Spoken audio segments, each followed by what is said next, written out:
Now, the dates are set and the by-elections mood is already on in 22 electoral units. Mini polls that are touted as the litmus test for both the broad-based government and the united opposition.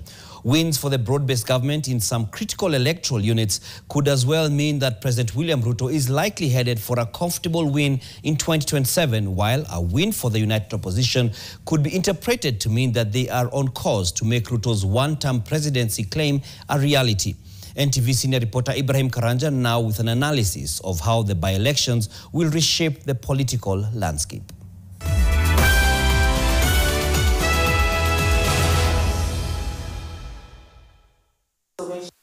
The upcoming by-elections across 22 electoral units, especially the 7 parliamentary by-elections, will be the first major electoral test for the UDA-ODM broad-based government, a critical political flashpoint that will determine whether the President William Ruto's administration will consolidate power or it will continue facing mounting pressure toward a one-term presidency. With ODM having committed 5 expert members to Ruto's cabinet and now having established a joint technical committee with UDA, the mini polls will reveal whether the political marriage between President William Ruto and ODM leader Raila Odinga can translate into grassroots electoral success, especially where challenges in coordination between their respective political parties are looming large.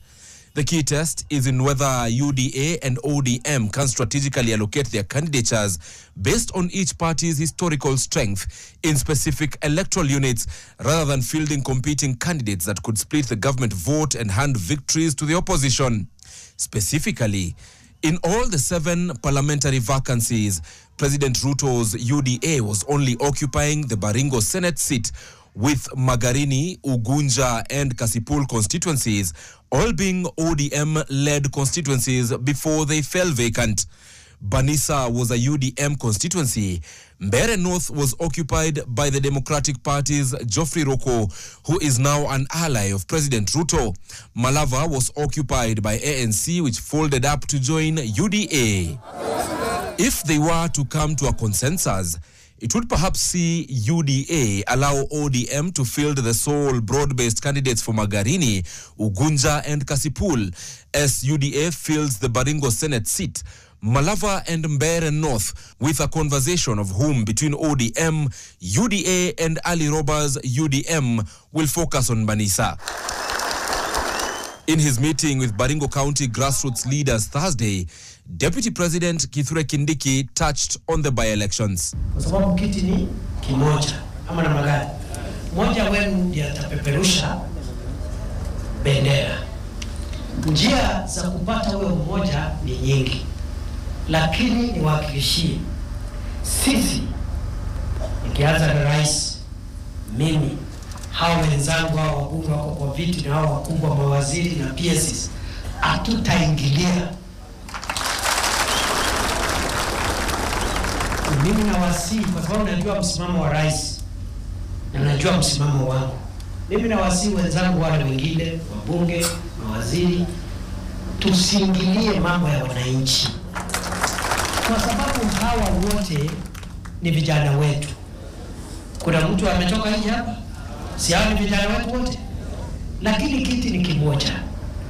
Na lazima tushinde, timu yetu ishinde katika hii maneno. On the other hand, the opposition views these by-elections as their moment of truth, an opportunity to demonstrate that Ruto's political capital is waning. Tutaka tuambie wenzetu wa broad-based government, the battle that is coming up in Malava, DAP Kenya, is going to become your Waterloo. Tukisema one term itaanzia Malava, na DAP Kenya is going to show you what one term means. We are certain and we are very confident. As I told you, we listen to the ground. We listen to our membership. We listen to Kenyans. Kenyans are eager to make Ruto a one-term president. And I want to be very confident in this, that UDA might get, if not a maximum of 1 seat. That is if we do not put up a spirited fight. Yes, but they can get 1 or 2. And I want to tell them that even in Baringo, UDA is going to lose. We're going to support our candidates from sister parties. We are in talks with Gideon Moi And we want to ensure that he even loses in Baringo, so that Kenyans know that this is not a tribal movement. This is not a cousins thing. This is a Kenyan resolve that UDA will not get a single seat in these by-elections. The opposition's strategy centers on proving that the broad-based arrangement has alienated ODM's traditional base, while failing to expand Ruto's coalition significantly.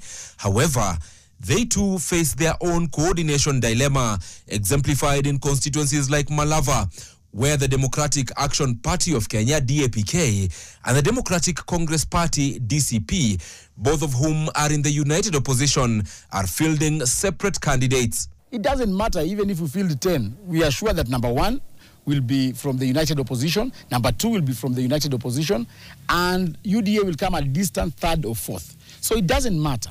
And this is what we are saying, that, we need to rally all our supporters, because if we leave it for DAP only, maybe DAP has got 3,000 supporters in Malava. So if we leave it for DAP, we will have left and exposed a weaker team that is going to face the government. And therefore, it is a united attack. This united attack that Malala mentions is a fragmentation that could prove politically suicidal, potentially gifting seats to the broad-based government despite touted voter dissatisfaction. The outcome of the by-elections will therefore carry existential implications for Ruto's political future. And therefore, we're going to start by mobilizing our party members and Kenyans who believe in this revolution journey to turn out in large numbers and ensure that they send a worrying signal to the president that one term is inevitable for him. Huyu mtu ajui William Ruto. Hajawahi muona. Na kama alimuona usiku. Strong victories for the broad-based government would validate the Ruto-Odinga alliance as a winning formula, potentially setting Ruto up for a comfortable 2027 re-election campaign. However, if the opposition wins significantly, then it would signal that the broad-based arrangement has failed to neutralize traditional opposition strongholds and could embolden other political forces to challenge Ruto's re-election bid, as was the case pre-2022, where UDA's win in the Kiambaa constituency by-election set the stage for a massive Ruto victory against President Uhuru Kenyatta's candidate. Ibrahim Karanja, NTV.